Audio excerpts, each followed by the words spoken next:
Madam President. I speak as the European Parliament's Vice President for Democracy and Human Rights, and thank Mrs. Andrikienė for her excellent report. Lady Ashton, in her speech, talked about the new structures within EAS, or at least she didn't talk about them. When I founded the European Instrument for Democracy and Human Rights many years ago, I believed that it was necessary to have a structure to deliver democracy and human rights. That still exists.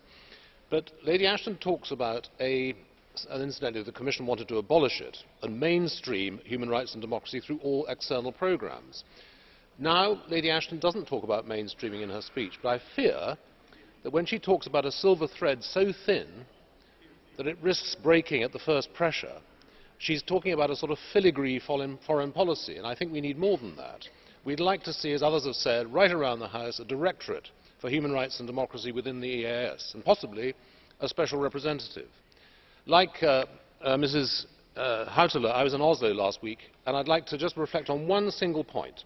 There, about 1,000 people, I sat just behind Mrs. Pelosi, united across the Atlantic, politicians, diplomats, happily united around the European Union, civil servants, NGOs.